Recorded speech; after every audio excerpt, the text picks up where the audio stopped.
Hello everyone, welcome to Sharing Stories Presents Book Summaries. Today we have The Laws of Human Nature by Robert Greene. Let's dive right into it. What does this book have to offer? Think about it. Imagine making the most logical, data-backed decision of your entire career, bringing it to the table and then watching it completely blow up in your face. Oh, yeah. We've all seen that happen. Right. It blows up simply because you misread the subtle, silent ego of the person sitting across from you. So today we are dissecting the hidden mechanics behind those exact moments. It is so crucial. Our mission for this deep dive is to unpack the often completely unconscious emotional motives that drive our everyday behaviors, our decisions, our relationships, all of it. Exactly. We're going to dig into the psychological blind spots that sabotage us. The goal is to equip you to navigate social dynamics with a much sharper, almost X-ray level of awareness. Because, frankly, human beings are intensely complicated. It's so complicated. And we usually only see the surface level of why people do what they do, right? To get past that, it requires looking at human psychology not just through a modern clinical lens, but through the vast, sweeping lens of human history. Right. Bring your book to life with AI. Plotsformovies.com helps you create movie-like trailers for your book, allowing filmmakers to visualize your story just the way you imagined it while writing. Enhance the storytelling experience to a whole new level with realistic characters, immersive voiceovers, and cinematic sound effects. No more boring stock images or generic clips. Captivate your audience, spark curiosity, make readers and filmmakers eager to explore more. Plotsformovies.com, where your story becomes cinema. Which is exactly what Robert Greene does. Yes, that is exactly what he brings to the table. He actually holds a degree in classical studies from UC Berkeley and the University of Wisconsin at Madison. Oh, wow. Yeah, and that background fundamentally shapes his approach. He isn't just looking at behavioral data from, say, the last 10 years. He is mapping out patterns of human behavior that have repeated for literally millennia. I mean, his pedigree is honestly kind of staggering when you look at it. Yeah. He wrote massive culture-shifting hits like The 48 Laws of Power and Mastery. Books that really changed the landscape. Absolutely. And in Mastery, he dissected the lives of historical giants like Charles Darwin and Mozart, right alongside modern titans like Paul Graham and Henry Ford. It is a wild mix of people. Yeah, it really is. He established this unique authority by sort of triangulating history, philosophy, and psychology. But, if you look at who actually reads Robert Greene, it's the most eclectic mix imaginable. Oh, totally. You have traditional war historians, Washington, D.C. politicians, Wall Street executives, and then you have music industry absolute giants like Jay-Z and 50 Cent. Yeah, 50 Cent even co-authored a book with him. Right, the 50th Law. Yeah. So here's my question. If traditional war historians and hip-hop moguls are reading the exact same author religiously, there has to be something universally fundamental about the laws he's uncovering. What is the actual core message uniting all of these radically different readers? Well, think about what those people have in common. They are all operating in high-stakes environments where survival depends on accurately reading other people. Okay, that makes sense. Whether you're navigating a political boardroom in Washington, a literal battlefield, or the fiercely competitive music industry, the primary variable you are always dealing with is human nature. Because people are unpredictable. Right. Greene's readers are drawn to his work because they are looking for the unvarnished truth about how flawed, complex human beings operate.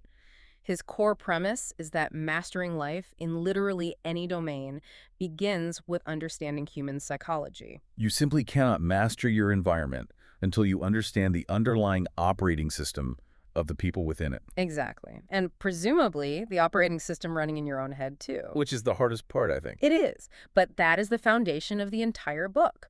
Greene argues that to understand anyone else, we first have to shatter one of our favorite personal illusions. And what's that? The idea that we are rational, logical creatures. Oh, man. We do love to think that. We really do. We love to think we weigh the pros and cons, assess the data, and make sound decisions based purely on logic. But Greene completely flips that script. So what's actually happening? He asserts that emotions drive our behavior far more than logic ever could. The vast majority of our conflicts, our daily misunderstandings, and our outright poor decisions stem directly from unconscious emotional patterns running in the background. I always think about it through this analogy I heard from the psychologist Jonathan Haidt. comparing the human mind to a rider on an elephant. Oh, I love that analogy. It's so good. We like to think that our conscious logic is the rider, right?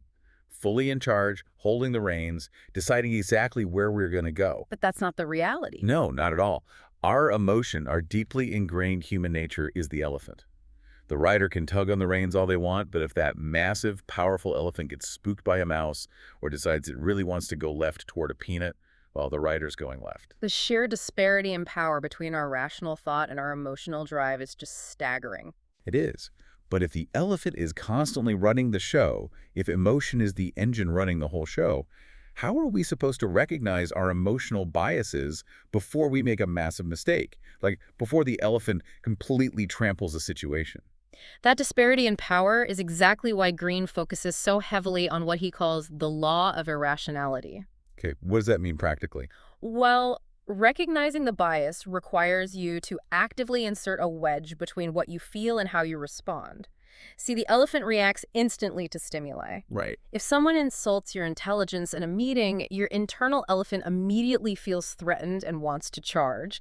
It wants to fire back a defensive comment or send a really angry email. I've definitely sent a few, though. Haven't we all?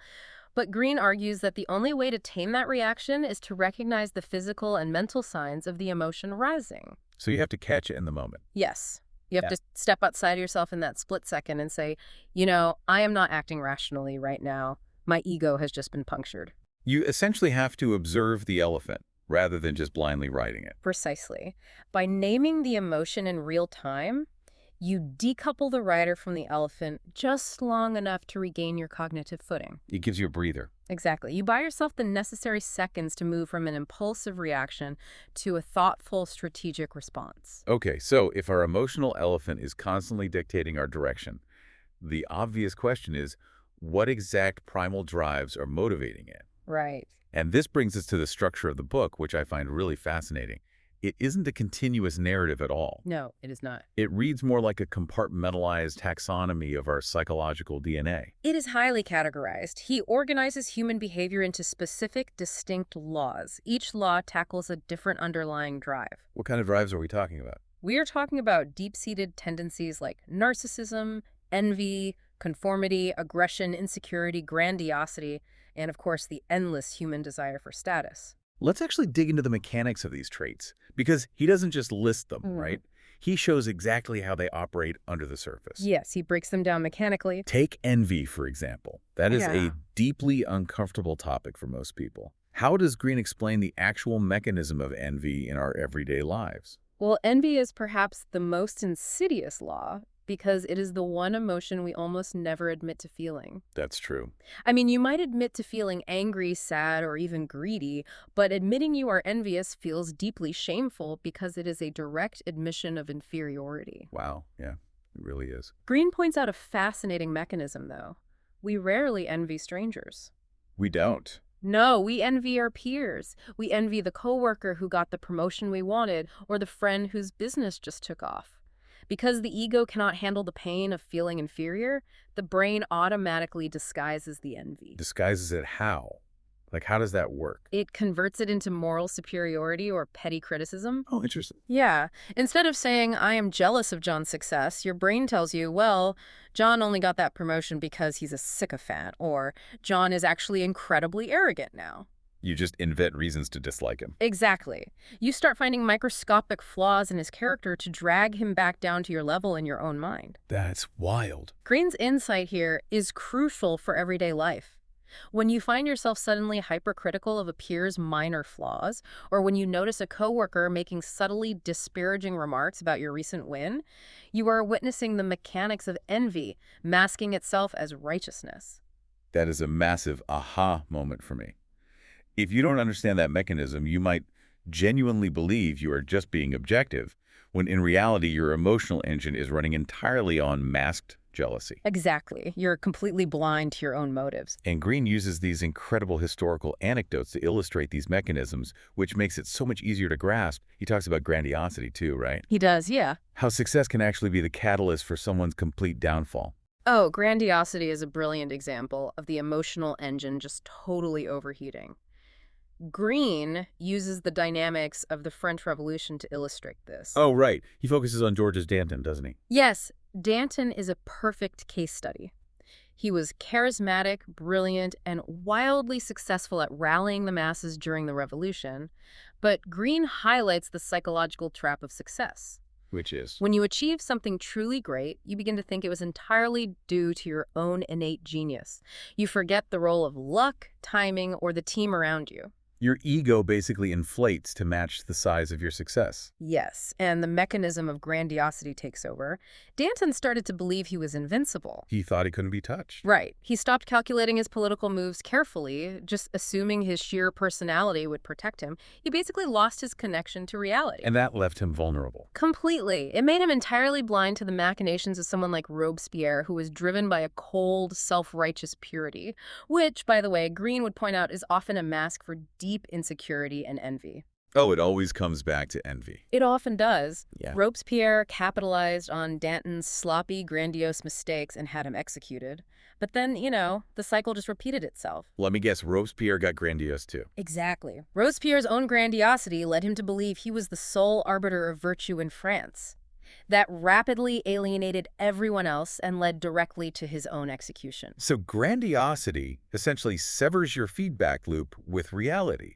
You stop listening to criticism because you think you are fundamentally superior, which is exactly what leaves you completely exposed. It creates a massive, fatal blind spot. And the thing is, that applies just as much to a modern CEO ignoring market trends because their last product was a hit as it does to an 18th century revolutionary. It's the same human nature. Exactly the same. Okay, but I have to push back here for a second. We are talking about hyperanalyzing people for masked envy, secret insecurity, and unchecked grandiosity. Right. You say this creates emotional intelligence, but if I am constantly analyzing whether my coworker's friendly hello is actually masked narcissism, doesn't that inherently isolate me from genuine human connection? That is a very valid concern. I mean, focusing on manipulation, envy, and aggression sounds a bit cynical. Is this book just going to make you paranoid about everyone around you? It is a very common reaction to assume this level of analysis leads to paranoia.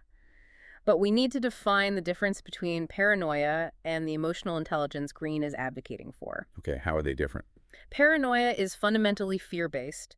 It is the assumption that people are out to get you, and it causes you to project your own anxieties onto their actions. Right. Paranoia is the writer being terrified of every shadow, thinking it's a predator. Beautifully put, yes. What Greene is teaching is awareness-based. It is about removing the emotional charge from other people's behavior. Removing the emotional charge, okay. When you don't understand human nature, someone's sudden passive aggression feels like a deeply personal attack. It ruins your day. It makes you super defensive. Exactly. But when you understand the mechanics, when you can look at that coworker and realize, their primary driver is a deep-seated need for validation, and my recent success just triggered their insecurity. Wow, that completely defangs the situation. It totally does. So it actually prevents the conflict rather than causing it.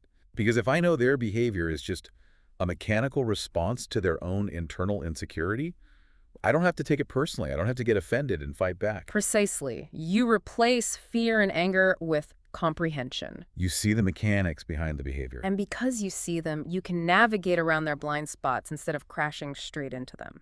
It actually allows for deeper human connection, believe it or not. How so? Because you are seeing people as they truly are, flawed, emotional creatures, rather than being constantly disappointed when they fail to act like purely rational robots.